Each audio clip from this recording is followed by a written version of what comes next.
ที่27มีนาคม2569สามเณรบรรพชาอุปสมบทในโครงการภาคฤดูร้อนบรรพชาอุปสมบทภาคฤดูร้อนเฉลิมพระเกียรติในวันนี้แล้วก็เฉลิมพระเกียรติพระนางเจ้าสิริกิติ์พระบรมราชินีนาถพระบรมราชชนนีพันปีหลวงแล้วก็เฉลิมฉลองเฉลิมพระเกียรติครบรอบราชสมภพสมเด็จพระเทพราชสุดาวันที่2เมษายนที่จะถึงนี้ขอให้ลูกหลานทุกเด็กที่บรรพชาอุปสมบทในโครงการภาคฤดูร้อนสาธุพร้อมกัน3 ครั้งครับผม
ปฏิบัติ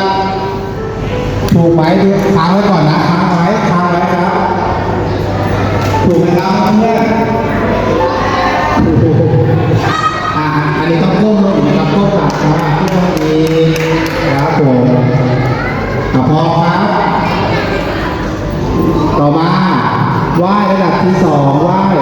คุณปู่คุณย่าคุณตาคุณยายคุณพ่อคุณแม่นะครับมีโต๊ะอยู่ตรงไหนครับปลายจมูกนะครับ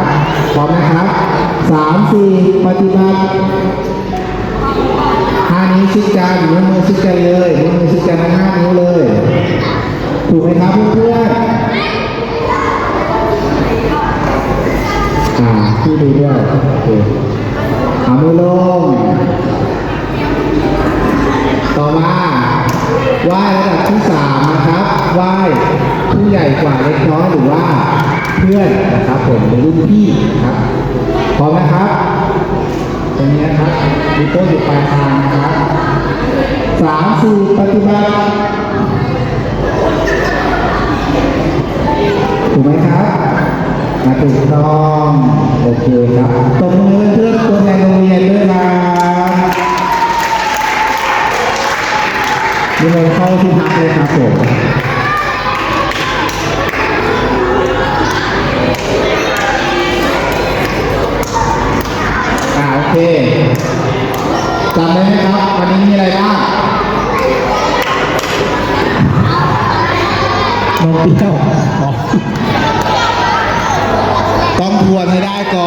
ถึงจะได้ฉันนมเปรี้ยวนะครับรอบสุดท้ายเอาเงียบนะครับเงียบถ้างั้นไม่ได้ฉันนมเปรี้ยวนะครับกราบครั้งสุดท้ายจะจบแล้วนะครับ จะจบแล้วนะรอบสุดท้ายแล้วมีรางวัลมาแล้วนมเปรี้ยวมาแล้วนะถ้าเตรียมกราบถ้าเตรียมกราบนะครับสุดท้ายแล้ว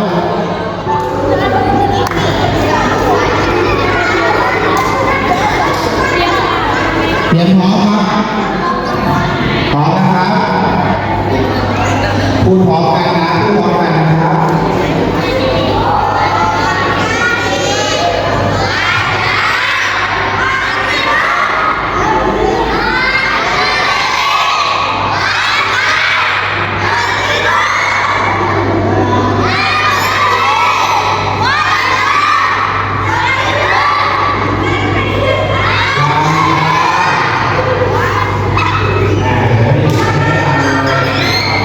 สุดท้ายก็สุดท้าย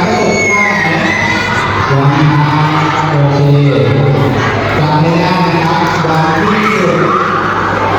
ต้องการถูกต้องนะครับเดี๋ยวที่ดูทำงานได้นะครับดูให้ดูนะครับวันที่7นะครับวันที่7ต้องทำงานอีกนะครับถูกต้องนะครับ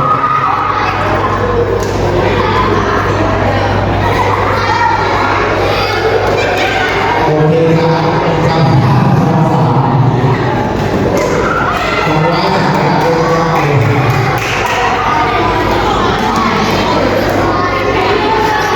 ได้รูปสวยๆเลยเล่นกันเป็นใหญ่ ขอบคุณมาก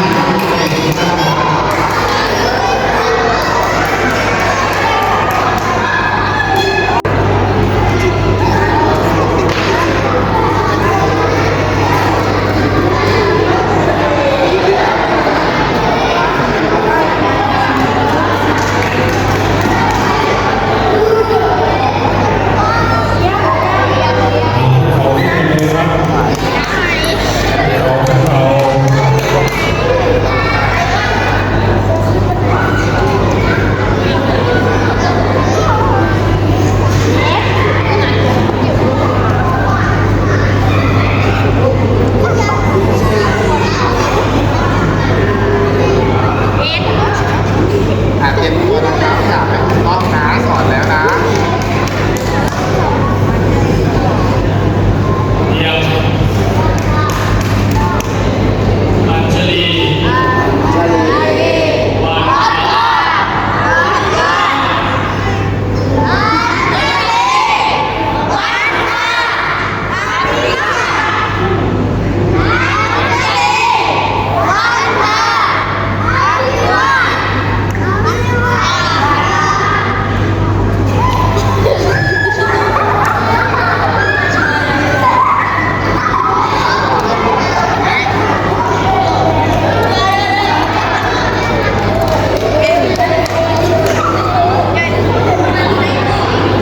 สวัสดีครับ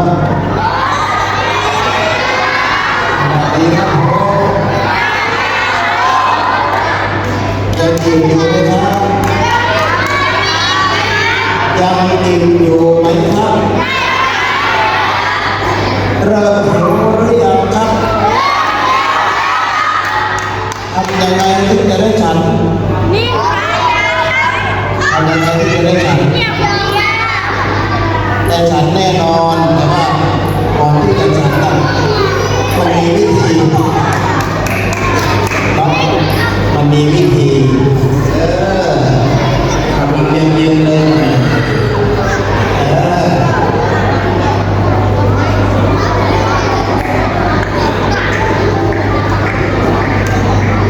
มาเลยเพชร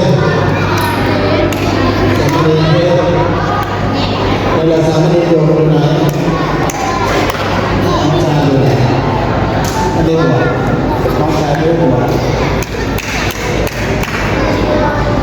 สามเณรเปาอยู่ไหนสามเณรเปาเปา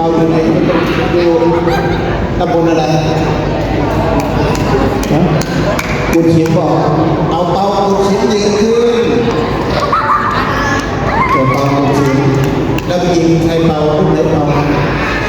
อยู่ไหนคุณเข็มมันกันอยู่ไหนนะเป่าอยู่จังหวัดไหนอยู่ตำบลไหนเอาเป่าดอนน้ำหอมยืนขึ้นเป่าหูดฉิมกับเป่าดอนนางหงส์สถานีบุญยาเขตเลยยาคูจะเริ่มออกแล้วสามเณรบุญยาเขตนิมนต์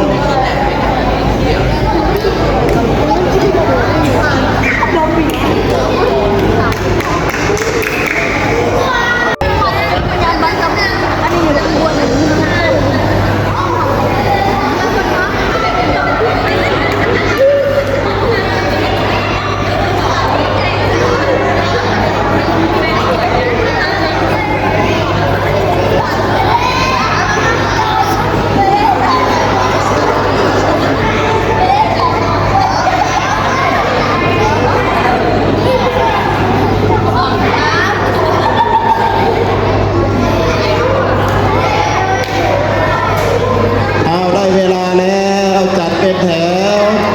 ยาคูจะได้ออกแล้วยาคูจะได้ออกแล้วเป็นแถวเป็นแถวเป็นแถวเตรียมกราบก่อนเตรียมกราบก่อนเอาเตรียมเตรียมเตรียมหนึ่งเตรียมสองเป็นแถวเป็นแถวแถวหน้าดูแถวหลังหัวหน้าแถวดูข้างหลังด้วยตรงหรือยังให้ดูข้างหลังดูสมาธิแถวยาวไปเลยลูกโอ้ตรงแถวดีซื้อคลินิกเลยซื้อคลินิกเลยเอาประนมมือไว้ประนมมือไว้อนาวินอยู่ในอนาวินเจ้าจงหลับเสียเถิด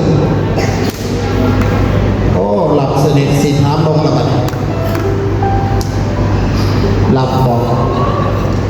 โอ้โอ้โอ้โอ้โอ้โอ้สวัสดีครับสวัสดีครับชาวโลกโอ้โห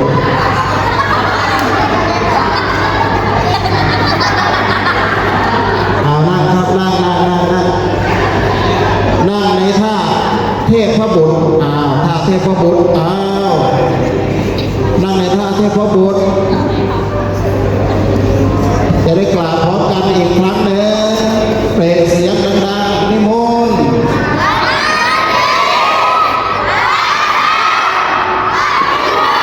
สุดยอด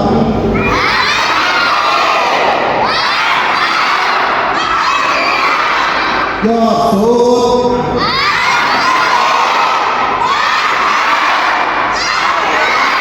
ุดสุดยอด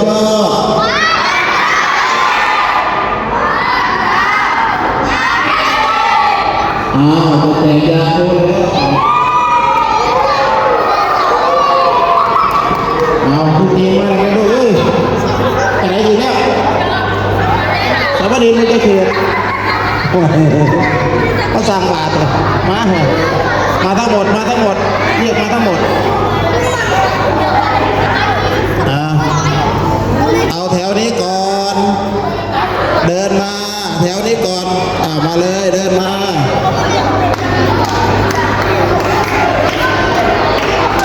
ดอนมาแล้วให้ซีบก่อนมันคือแสบบอกกระดมมือไว้อ้าปากขึ้นอ้าปากดูอร่อยไหมหันหน้าไปทางนู้นทำหน้าอร่อยทำหน้าอะไรดีทำหน้ามาจากนี่ดูทำหน้าอร่อยมาเดิมอ้าวตายไปเข้าแถวเหมือนเดิมนะ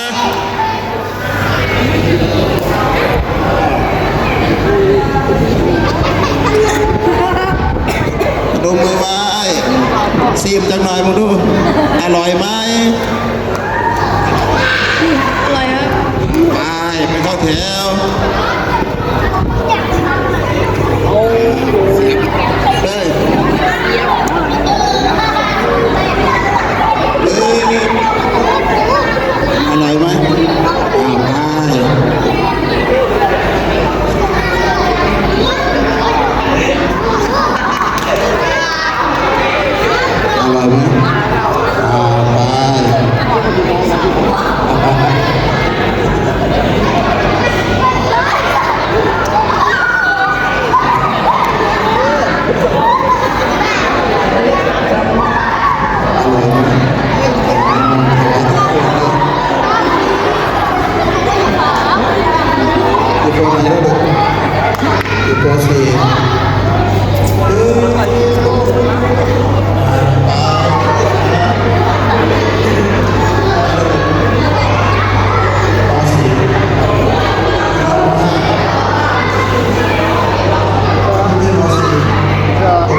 ก่อน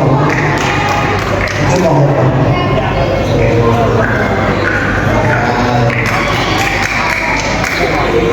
เอาไหนมองสองเอามองหนึ่งที่มองสองเอาเข้าไปยังแถวนี้ต่อไปนิมนต์เดี๋ยวต่อไปนิมนต์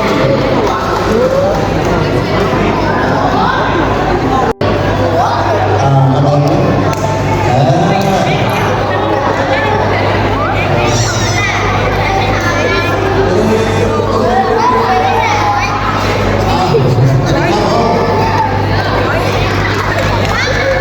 พอถึงทางนี้เราชื่อสมณเณรอะไรอยู่ตรงไหนบ้านอยู่ไกลไหมอยู่หลังวัดนี่แหละมาปั่นจักรยานไล่สุนัขนี่อร่อยไหมอร่อยไหม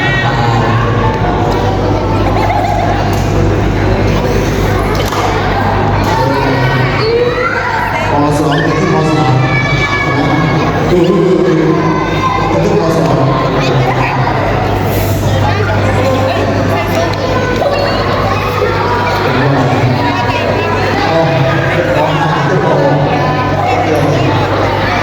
ดูเลยสกปรกเลย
ของดีมาฝากนะครับ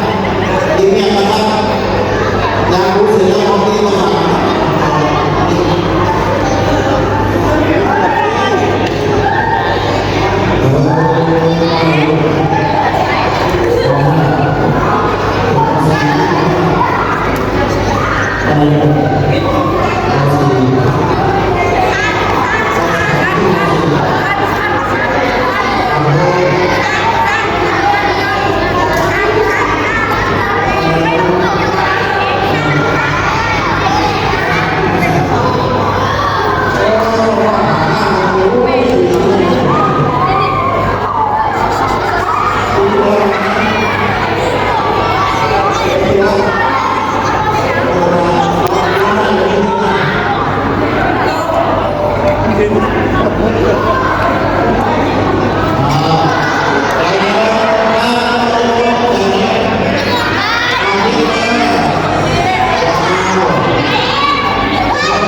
เดี๋ยวต่อไปต่อเลยครับเดี๋ยวต่อไปต่อเลยครับ เอาแถวสุดท้ายกี่โมงสุดท้ายแล้วกี่โมง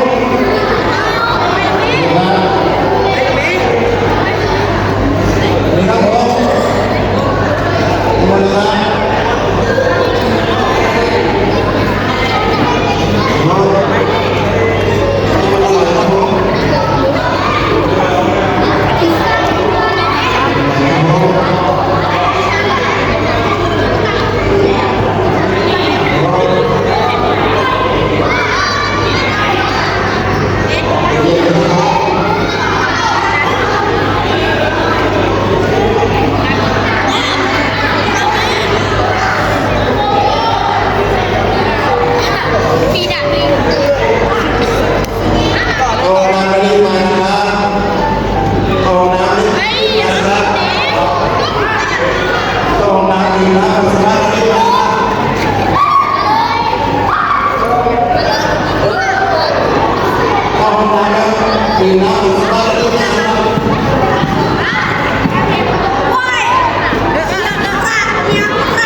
พี่เรียนม .5 พี่เรียนม .6 ครูสมาชิกเป็นแถว3 3 3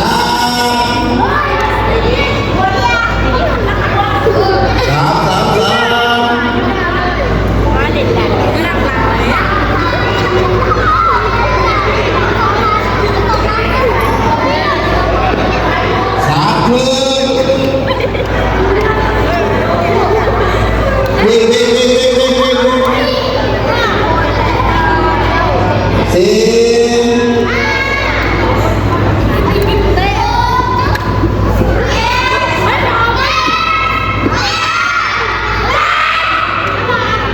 มาแล้วเอาเลยนะคาถาตัดผีเลยเกาหลีได้ยังรู้หรือยังได้แล้วมอไหนล่ะมอ3หรือมอ4มอ2หรือมอ3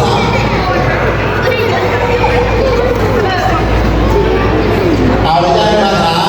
ว่าตามดังๆทั้งหมดว่าตามดังๆต้องอกตั้งใจเบาไปตั้งอกตั้งใจตั้งไว้ให้ดีตั้งแต่วันนี้ขอจงตั้งใจตั้งตัวตั้งตนตั้งตนตั้งมั่นฝึกฝนไฟฟ้าความมั่นทั้งไฟออกรบบอกพร้อมก่อนจิตก่อนใจส่งเสริมสอนใจสวมใส่เสื้อดำตั้งอกตั้งใจตั้งไว้ให้ดีตั้งแต่วันนี้ขอจงตั้งใจตั้งตัวตั้งตน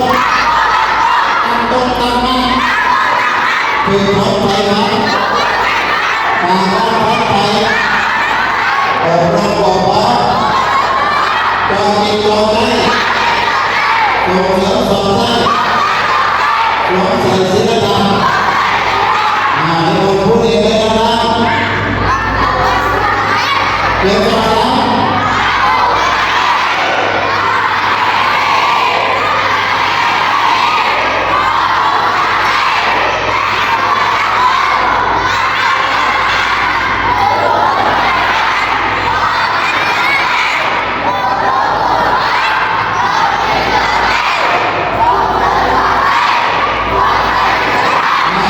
ตัวเองหน่อย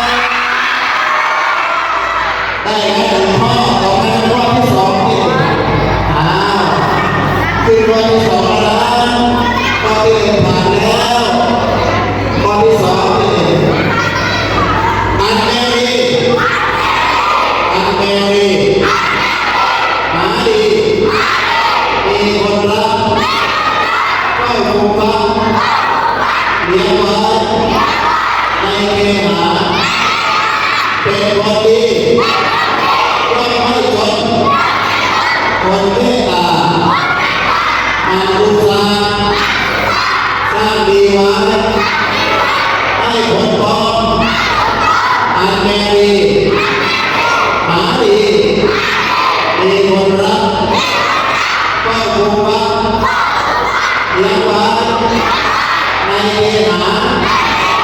เป็นคนดีก็ไม่จน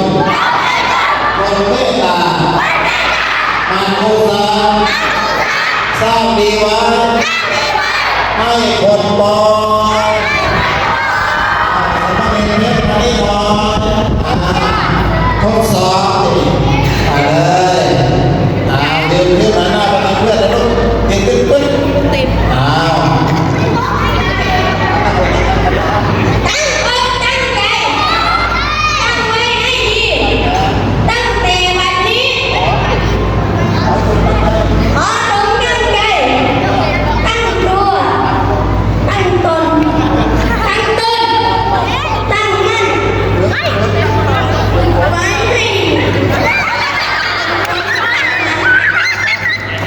cho kênh Ghiền Mì Gõ để không bỏ lỡ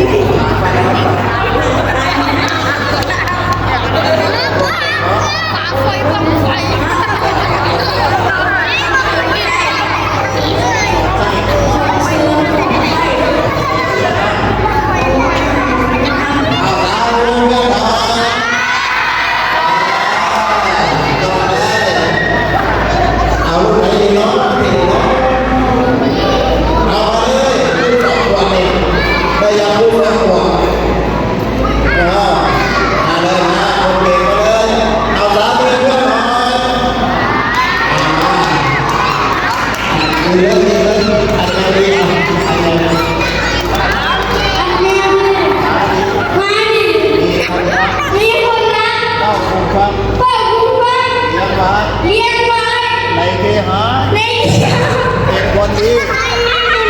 ย่อมไม่จนคนเมตตามันอุตสาห์สร้างดีละให้คนพอขอขอบคุณหลวงพ่อพระครูหลวงพ่อพระครูถวายยาคูอร่อยจังเลยสาธุเราจะรวมข้อที่ 1และข้อที่ 2เลยทีเดียวพร้อมกันเลยเอาตั้งอกตั้งใจเลยดังๆ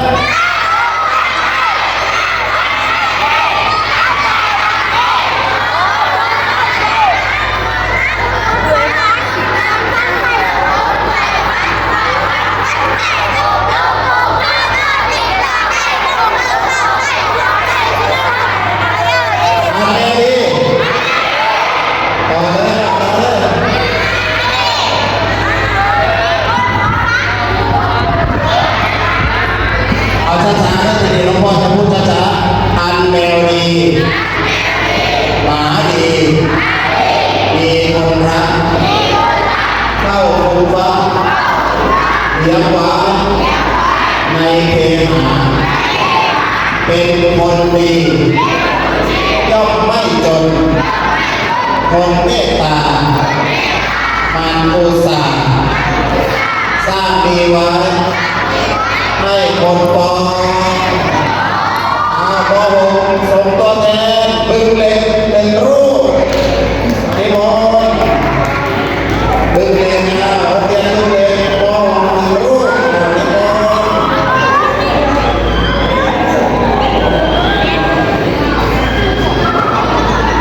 สองข้อเลยต่อเนื่องเลยบึงเหล็กนะ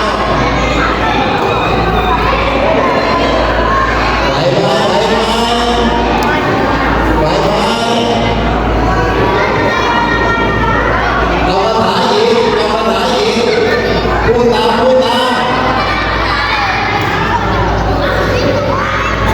หมาอีหลังอีแดงอีนางเห็นพ้นยางเต็มไหล่กัดขาบอกว่าหมาอุบายจักต่อบอกว่าหลอกก้มแหงขาหมาอุปมาปันดิโพโมบอกว่าสู่โต้ตอบคนพาเห็นเสียงดังดังหมาตัวไว้ผูกแมงวันชอบแดงของเนาคนพาเราชอบแต่พิเถียงคือดาหมอชอบสีชอบกาน้ำปราดเจ้าชอบแต่ร้องรับอุปมา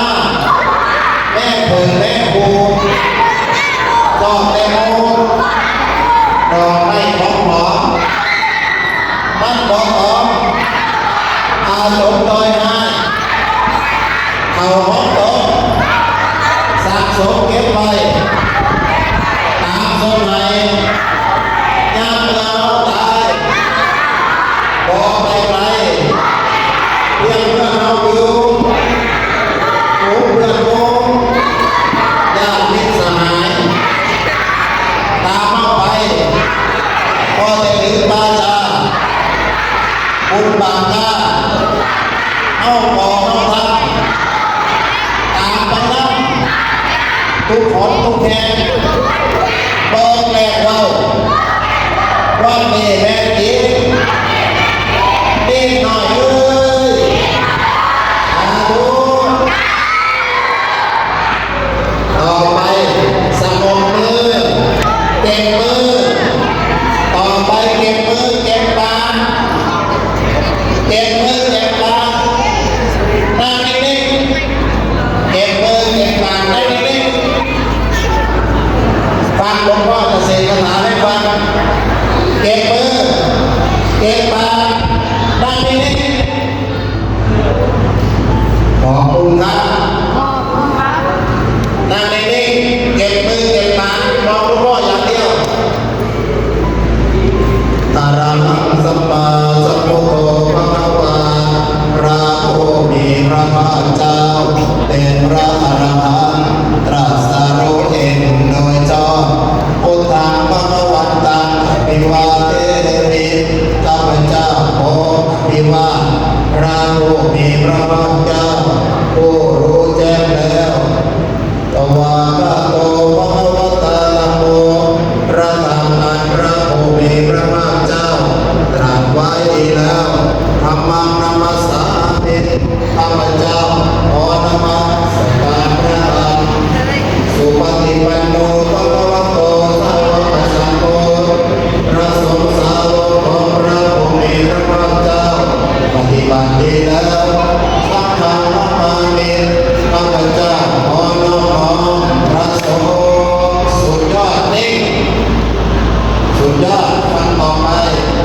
ตมายังพุทธัสสะภะคะวะโตปะปะระหะโตอะโรมาเสนะโมตัสสะภะคะวะโตอะระหะโตสัมมาสัมพุทธัสสะนะโมตัสสะภะคะวะโตอะระหะโตสัมมาสัมพุทธัสสะนะโมตัสสะภะคะวะโตอะระหะโตสัมมาสัมพุทธัสสะข้าพเจ้าขอน้อมแด่พระผู้มีพระภาคเจ้าพระองค์นั้นผู้เป็นพระอรหันต์ตรัสรู้เองโดยชอบสุดยอดนี่สุดยอดฟังต่อไปคาถาสำคัญจะได้เป็นเทวดาอันตมายาพุทธานุสตินายาจารุมาเสตังโพปนังปัตตวันตังเอวังกัลยาโนกิริสโตมะภูระโตก็กิติสัมปันนามขอพระผู้มีพระภาคเจ้าอันแลระบือไปแล้วจากนี้ว่ากิติปิโสภะคะวาแม้เพราะเหตุนี้พระผู้มีพระภาคเจ้าพระองค์นั้นอรหันต์เป็นผู้ไกลกิเลสควรไหว้ควรบูชาสัมมาสัมพุทโธเป็นผู้ตรัสรู้เองโดยชอบวิชาจารณะสัมปันโนเป็นผู้ถึงพร้อมด้วยวิชาและจารณะสุขโตเป็นผู้เสด็จไปแล้วโลกาวิโตเป็นผู้รู้แจ้งโลกอรุตตรโมริสาธรรมสารเท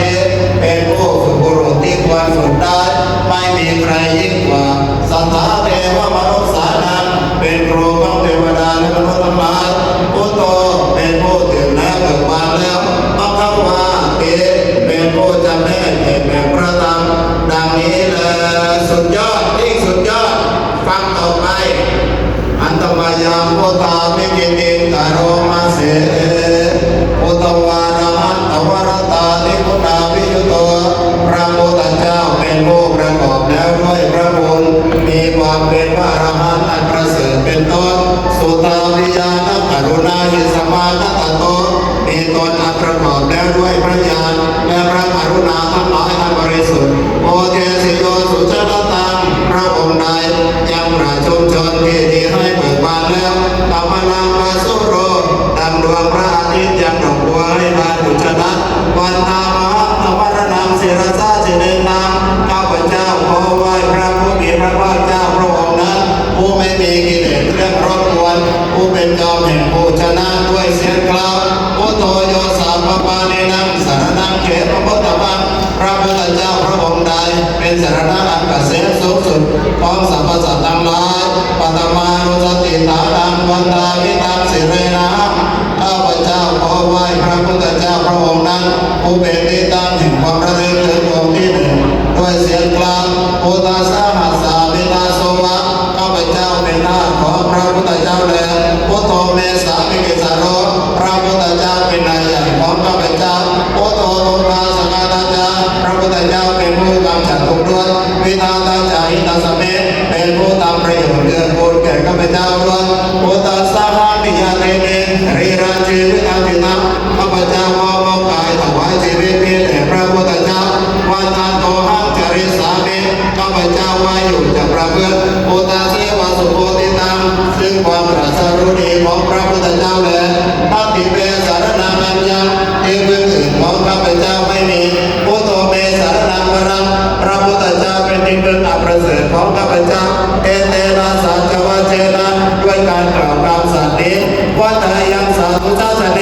ของข้าพเจ้าผู้เจริญในพระศาสนาของพระศาสดาพุทธังเมวะธรรมาเนนะยังบุญยังปัจจุตังอินะผู้ใดข้าพเจ้าไว้อยู่ซึ่งพระพุทธเจ้าคนคว้าแล้วในที่นี้สัมเวทิอันตรายาเม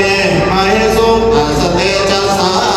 เพราะอันตรายทั้งหลายไม่ต้องกลัวอย่าได้มีแล้วแก่ข้าพเจ้าด้วยเดชแห่งบุญนั้นกายเยทวาจายวันเจตสาวาอุเทนุกมังกตังมยายังคำที่ว่าใดอันข้าพเจ้าได้กระทำแล้วในพระพุทธเจ้าด้วยกายวาจาและด้วยใจพุทโธปฏิฆานาตุติยันตังขอพระพุทธเจ้าจงขอโทษอันล่วงมาแล้วกาลตะเรสัมปริโตมะพุทเตเพื่อข้าพเจ้าจะได้ระวังในพระพุทธเจ้าในการต่อไปสุดยอดนิ่งสุดยอดสุดยอดนิ่งสุดยอดฟังต่อไปอันธรรมยังธรรมานุสตินายะกโรม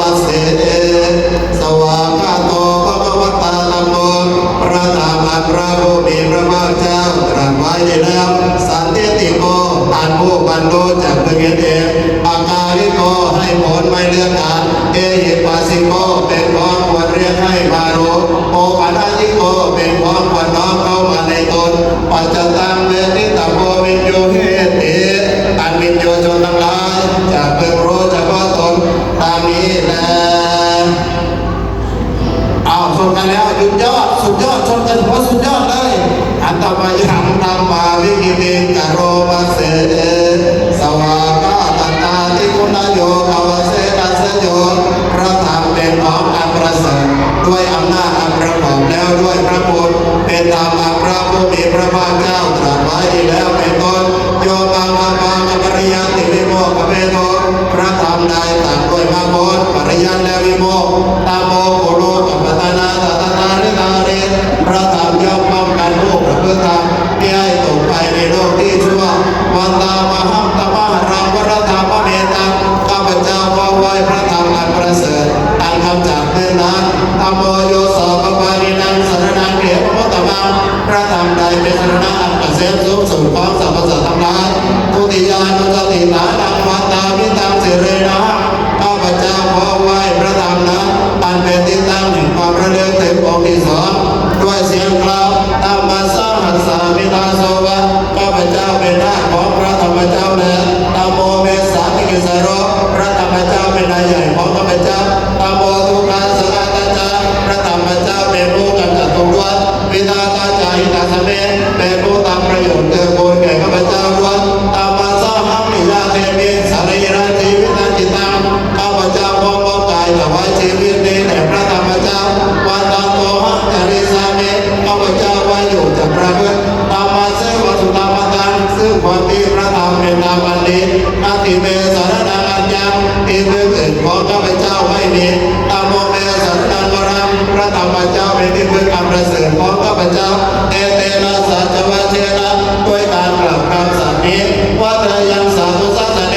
ของข้าพเจ้าเจริญในพระศาสนาของพระศาสดาตามมาเมวะตมาเนนะยังบุญยังปัจจุตังอิโตคนใดข้าพเจ้าไว้อยู่ซึ่งพระธรรมเจ้าวันไว้แล้วในที่นี้สัพเพปิอันตรายาเม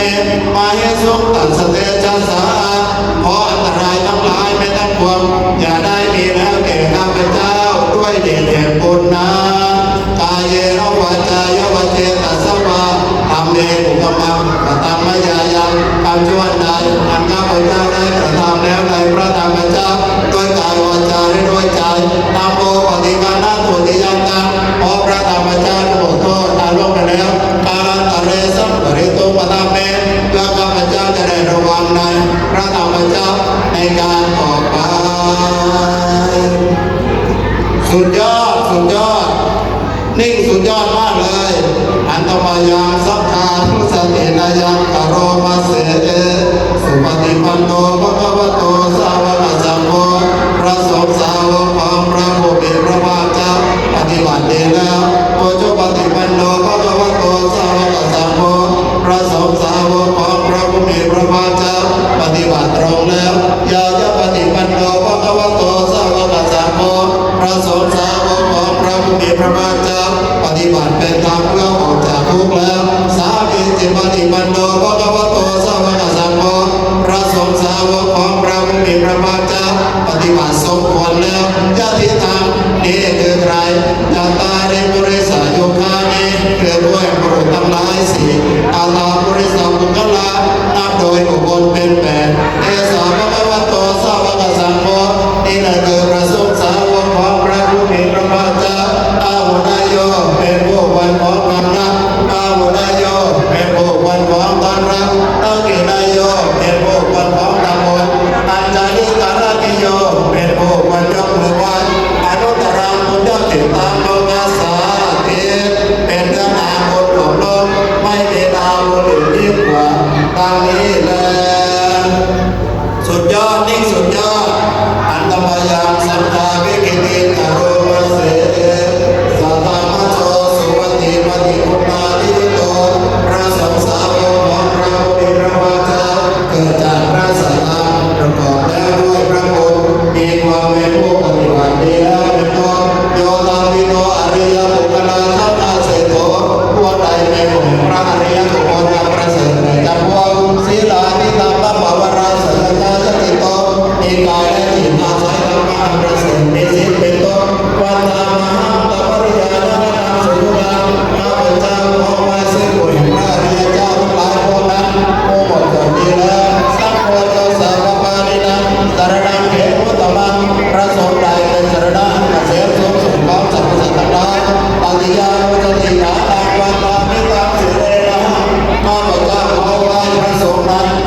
ลิมาสเมเอโมนาเปโรเจ้าคุณเอโมเจ้าวันสัมมาสัมพุทธาเตเรราชีวิตาติตังข้าพเจ้าขอมอบกายถวายชีวิตให้แด่พระสงฆ์วันตายโตให้จริสาเมข้าพเจ้ามาอยู่จากพระเกิดสัมมาสัมพุทธิมานาซึ่งความที่พระสงฆ์ได้ปฏิบัติดีแล้วนัตติเมสารนังนันยังเทวถึงพร้อมข้าพเจ้าไม่มีสังโฆเมสารนังวรังพระสงฆ์เจ้าเป็นผู้นำประเสริฐพร้อมข้าพเจ้าเอเต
โตสุวาริยสันติสุเทวติปริวัตังธรรมะตัสสะปรังยตังภารตัสสะสุเวสุตังโมจิอัตตามิกัมยสัตติโมเกโมเกสมาริเกสัพพะเกสัพพะปริยังปัจจัยสัตติมาปุจจยังนุตรังสัมมาสัมพุทธิปิสมุตโตปัจจัยสัตติญาณังจักรเมตัสสะนะพุทธวาติอภุปเมวิโมติยังอาจติมาจัติรติตานิปุณะโพติธัมมะโพธิธัมมะนาโพธิอภิปุณะโพธิธัมมะโพธิติลาสังกัตตะนาโยยะนะสัมปันนะเนสุขโตโพธิสังกัตตะปิตะปะระปัจจังพุทธปาติยังกิจิตุปฏิยะธัมมังสัพพะตังโรจตามติตวะติเตติปะปะตาธัมมะจักเกปุปะเทวาสัตตะมโนสาสุเอตปะกะปะตาปะระจิยังอิสิปะตะเนมิกะทายานุตรังธัมมะจักกังบวติตังอปติวติยังสามเณรวะพระมเณรวะเทเวนวะมาเรนวะพระมุนาวะเกนะจิวานุกัสมินติภูมานังเทวานังสัตตังพุตวาจาตุมาราธิกาเทวาสัตตมโนสาเวสุจาตุมาราธิกานังเทวานังสัตตังพุตวาตาวติงสาเทวาสัตตมโนสาเวสุตาวติงสานังเทวานังสัตตังพุตวายามาเทวาสัตตมโนสาเวสุยามานังเทวานังสัตตังพุตวาตุจิตาเทวาสัตตมโนสาเวสุตุจิตานังเทวานังสัตตังพุตวานิมมารติเทวาสัตตมโนสาเวสุนิมมารตินังเทวานังสัตตังพุตวาปรณิมิตวสวัตติเทวาสัตตมโนสาเวสุปรณิมิตวสวัตตินังเทวานังสัตตังพุตวา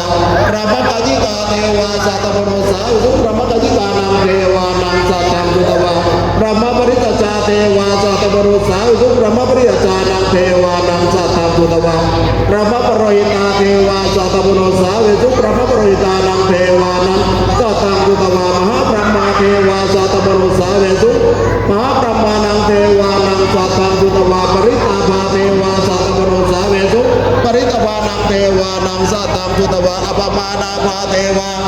สัตตมโนสาเวสุอปมานาภานังเทวานังสัตตังพุตวาอาภัจจราเทวา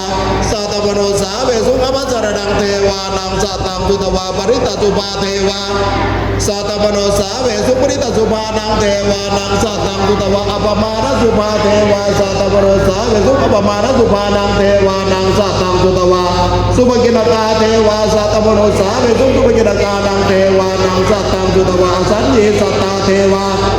สัตตมโนสาเวสุปสัญญีสัตตานังเทวานังสัตตังพุตวาเวหพลาเทวาสัตสาเวสุเวหพลานังเทวานังสัตตังพุตวาอภิหาเทวาสัตตมโนสาเวสุอภิหานังเทวานังสัตตังพุตวาอัตตปาเทวาสัตตมโนสาเวสุอัตตปานังเทวานังสัตตังพุตวาสุตสาเทวาสัตตมโนสาเวสุสุตสานังเทวานังสัตตังพุตวาสุตสีเทวาสัตตมโนสาเวสุสุตสีนังเทวานังสัตตังพุตวาอนิตกาเทวาสัตตมโนสาเวสุเอตัมภควตาภารรสิยังวิหารติอิสิปตเนมิปทาเยอนุตรังธรรมจักกังบวติตังอปฏิวัติยังสมเณรวะพระมเณรวะเทเวนวะมาเรนวะพระมุนาวะเกนะจิวาโลกัสมินติอิติหะเตนะคะเนนะเตนะโมโหเตนะยาวะพระมโลกาสัทโธอาภูคาจิอายัญจตาสัพพะสีโลกตาตุสัมปปิสัมปะกาปิสัมปเวทีอัปปมาโนเจ้าโอลาโรโอภาโสโลเกปัตรุโหสิอติกเมวะเทวานังเทวานุภาวังอัตโภภควาอุทานังอุทาเนสิอัญญาสิวัตโภโกนดันโยอัญญาสิวัตโภโกนดันโยติอิติหิตังอายสิวัตโตโกนดันยาสะอัญญาโกนดันโยตเววนามังอโหสิติพุทโธสัพพัญญุตตโมโลมุตโรวะโลนวะสังโฆปะกะปะระโตอิเตตังรัตนะตยังเอเตสังอนุภาเวนะสัพพันตรายาวินาสตุสัพพทาเอเตสัญญาอนุภาเวนะสัพพทุขาสัพพพยาสัพพโรคาสัพพสัตรูวินาสันตุสัพพทาอมปุปุทะลุปัญญาพุทธรูปาเอหิมะมะอมปุปุทะลุปัญญาพุทธรูปาเอหิมะมะอมปุปุทะลุปัญญาพุทธรูปาเอหิมะมะอมปุปุทะลุปัญญาพุทธรูปาเอหิมะมะอมปุปุทะลุปัญญาพุทธรูปาเอหิมะมะอมปุปุทะลุปัญญาพุทธรูปาเอหิมะมะอมปุปุทะลุปัญญาพุทธรูปาเอหิมะมะอมปุปุทะลุปัญญาพุทธรูปาเอหิมะมะอมปุปุทะลุปัญญาพุทธรูปาเอหิมะมะเพียงทีละแถวมาจะให้คาถาเดินมาจะเอาผ้าครอบหัวมาเลยแถวไหนมาก่อนมาคาถากำลังออกจะได้เรียนหนังสือเก่งๆ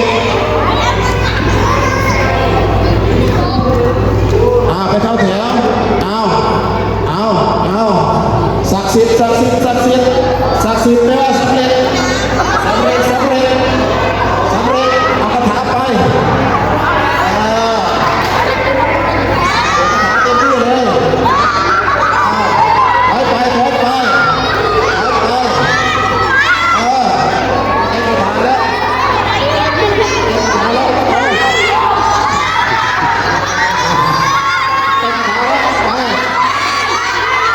คาถาแล้ว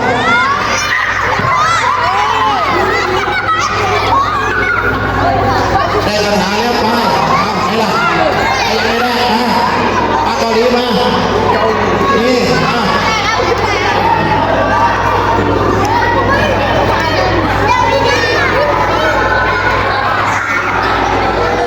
ก็คาถาปุ๊บปุ๊บปุ๊บทาลุปัญญาพุทธรูปาเอหิมามะกมปุ๊บปุ๊บทารุปัญญาพุทธรูปาเอหิมะมะอมปุปุทารุปัญญาพุทธรูปาเอหิมะมะโอมจันมอมจันมอมจันมันจมมอมจันมันจมมอมจันมันจมอมปุปุทารุปัญญาตะรูปาเอหิมะมะ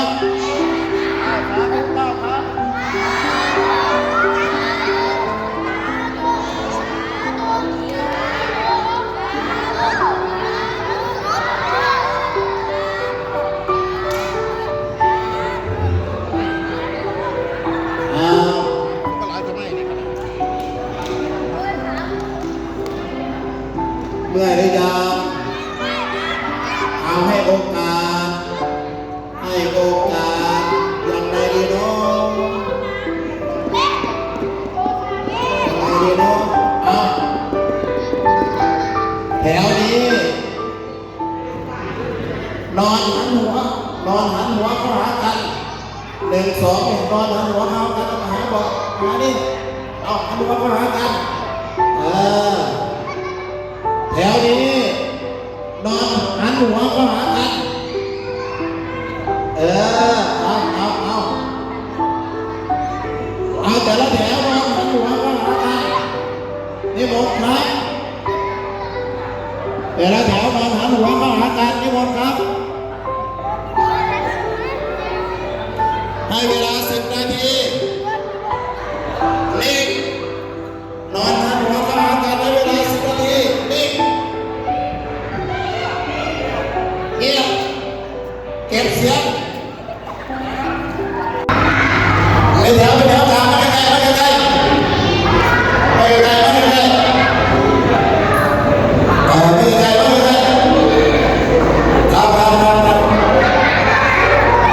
ิเราฟังเด้อฟังเสียงเด้อมองตาม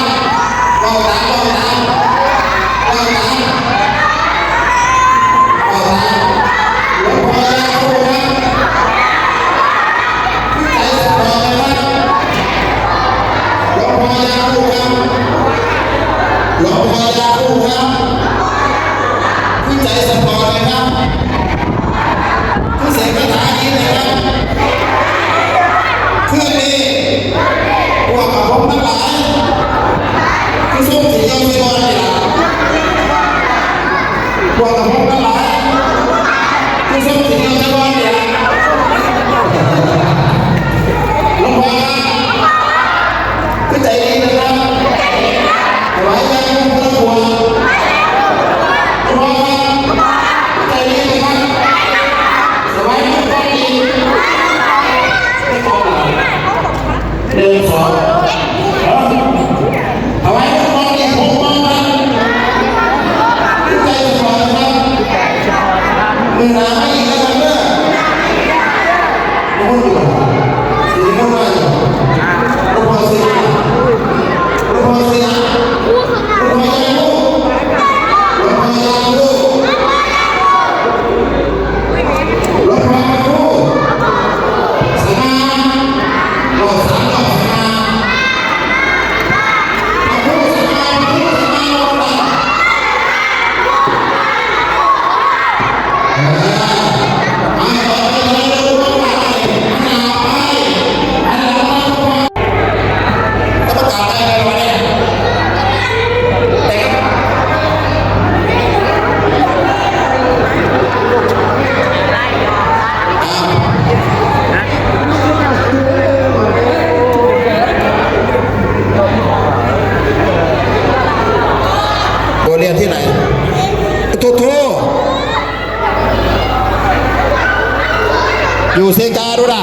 โอ้โหสุดยอด